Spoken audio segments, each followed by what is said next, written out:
Obviously, the reason why we're here is the conversations that we heard just yesterday, even from DHS Secretary Kristi Noem, saying they are going into San Francisco at the direction of the president. Why do you think that President Trump wants to deploy the National Guard and additional federal agents and officers to this area? I think what's happening is, unfortunately, political. We're caught in the middle of a political storm. We have a governor that people think is going to run for president in 2028. There's been a lot of back and forth between our governor and the president, and unfortunately we are a major city in California. We are the spotlight for politics. We've had former Speaker Emerita, Nancy Pelosi. We've had the governor come out of San Francisco, and also the former vice president come out of San Francisco. So I think this is a town that's very political. Do you think it's necessary to have those resources come in? I don't believe it's necessary to have those resources come in at this time. I've spent the last 3 years, ever since I was appointed, working to reduce crime in San Francisco, along with our local law enforcement and even state and federal partners over the last 2.5 years. And so we have seen grave success in dropping crime across all categories, and we're at historic lows in some categories of crime. So this is not a time to have what's happening. Is there a timeline? Have there been conversations? Obviously, that kind of announcement, we heard rumblings, and then yesterday it was pretty clear that that was the plan. Have there been conversations about a timeline or what that looks like? We do not have a timeline, so we are waiting with bated breath to see when and what's going to happen. Do you even have an idea, days, weeks, months, in any kind of parameter at all? We do not. We don't know how soon or how far out it can be. And so, of course, everyone is a bit nervous, of course, and trying to figure out how, what to do at this point. Can I ask why nervous? Why would that be an emotion that is elicited from the deployment?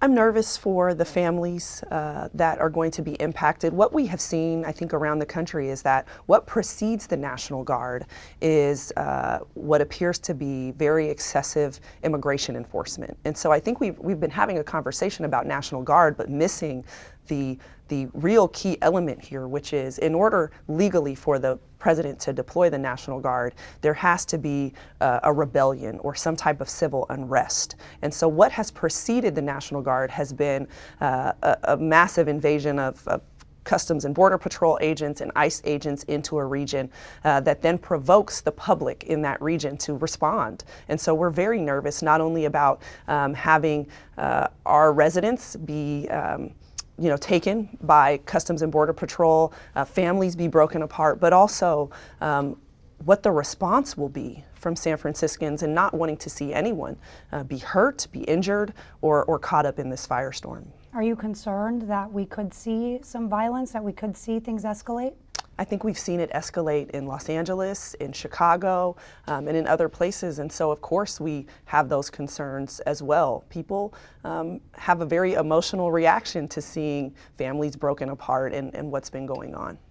When it comes to some of the president's comments, we've heard him talk about invoking the Insurrection Act, specifically when it comes to San Francisco. What is your response to those comments and kind of that need for that or lack thereof? I don't want to spend time responding to the president's comments in that regard. I think as a lawyer, I've looked into legally what gives him the right to do certain things, and I think he believes that perhaps he might need to lean on a different legal authority because of the fact that San Francisco right now is one of the safer cities in America, and that we have done so much over the last 3 years to dramatically reduce crime and make our city safer. And so this is about legal justifications. Now, when it comes to some of those justifications, you've even made comments in the past about bringing excessive force charges towards some of these federal agents and officers. Is that something that you plan to do if we see that deployment here and see that kind of escalation and violence break out in your streets? And then how would you enforce that? What does that look like? Because we've kind of heard similar conversations in other cities, but we have not seen those charges being brought forward.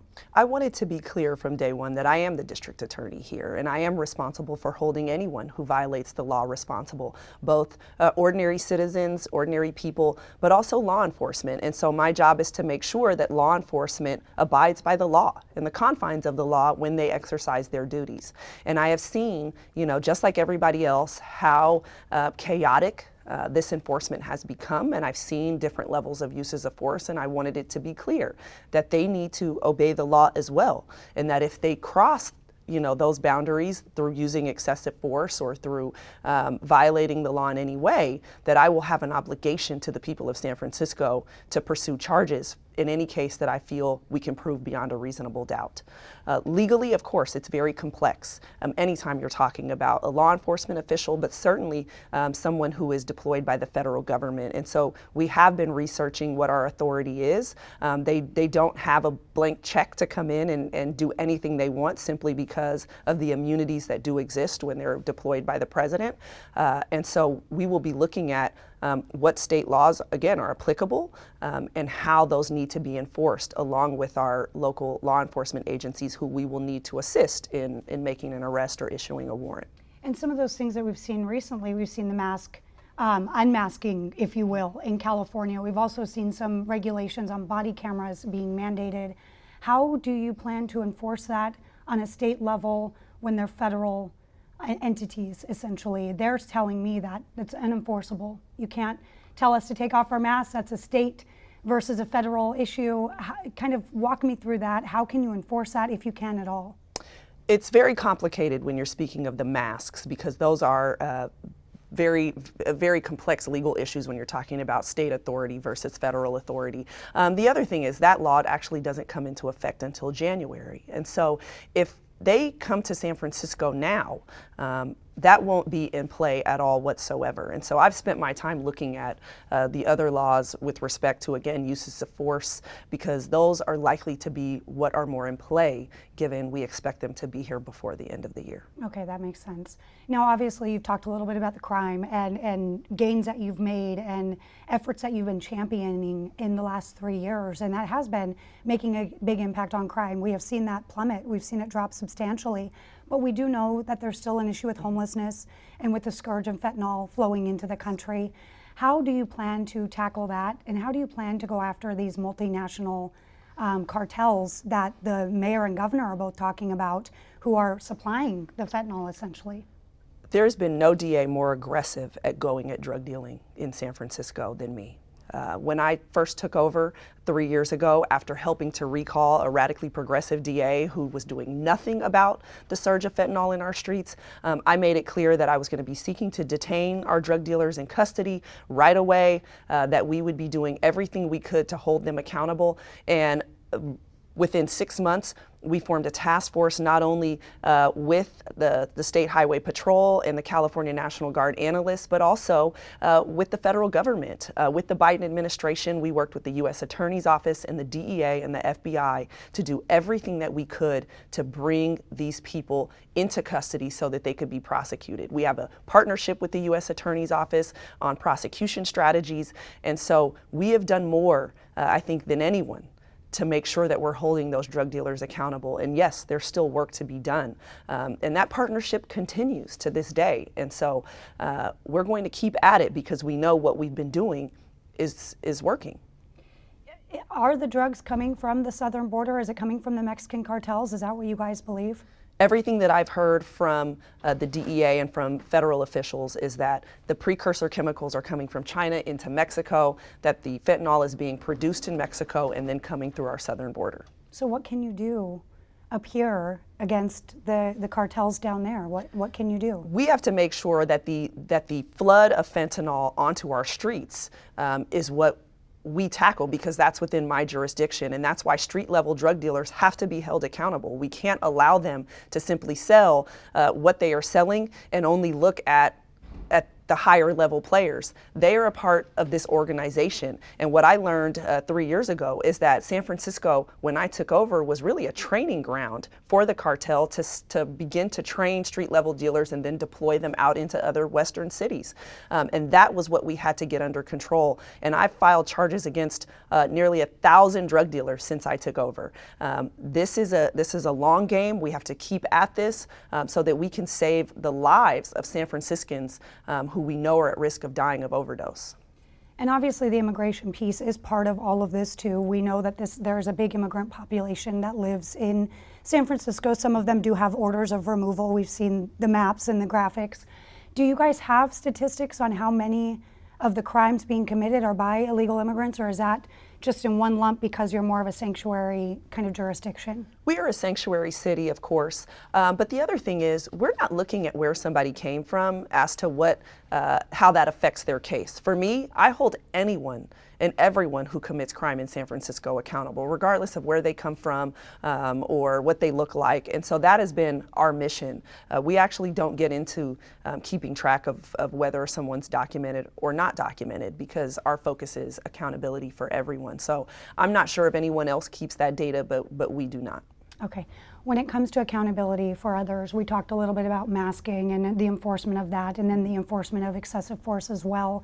Is there concern, or is there any kind of plan to combat doxing against them? Obviously, we talked about what they're doing, but is there fear or concern? Because we've seen it in every other city, we've seen flyers with their families posted around, right? Is there concern of that? And if so, what would you like to see in your community, or what would you like their response to be if it's not doxing, rather? I think people need to be focused on the government who is giving the orders that these people are following. I myself have been doxed since I became the DA. That is not something that I believe is appropriate under any circumstance. Certainly not posting of someone's children and their families. I know that just like everyone else, I'm disgusted at what I'm seeing go on in this country. And there is a lot of emotion that comes with that. My father is an immigrant from El Salvador, so I get what everyone is feeling, but we have to have a boundary line in how we exercise our rights to respond. And there are appropriate responses, and again, our responses should be directed at the government who is giving the order for these people to do what they are doing. So you're saying go out, use your voice, go protest, go be loud against the government, but don't go and dox these human beings that are just like everyone else. What I'm saying is, yes, exercise your First Amendment rights. Make sure that you exercise your right to vote at this point. We have the opportunity in this country to help decide who ends up in these offices, and we have to make sure that we're going to the polls. But we also have to make sure that we're following the law as we speak out, as we engage in First Amendment rights, as we resist what's happening. And so, yes, I'm responsible for making sure that our city has order and peace, and I want people to be able to express what they're feeling, but we have to do it in a lawful way. Now, you, in the beginning of our conversation, you said you weren't going to kind of use your time to respond to comments from the president, but if you were sitting in a room, if he was sitting where I was right now, what would you say to the president today? I think my message has been, since all this came up a week or so ago, that San Francisco is a city that is committed to safety. Again, I took over 3 years ago with one mission and one mandate, and that was to make sure that our streets became safer, that our neighborhoods became safer. And that's what we've been committed to. And we've seen that success happen in the numbers. And yes, we have work to do. We all know that. But we are going to continue to do it and do it in the right way. And we are asking for respect right now. This is about requesting respect for our city, for the officials who work each and every day to make this city better, and to not wreak havoc here, not to bring chaos, not to do things that are going to take our city backwards. We've been through enough. District Attorney, thank you so much for your time. I truly appreciate it. Thank you. Thank you for watching. Subscribe below and download our NewsNation app right now on your phone, and you will get fact-based, unbiased news for all Americans.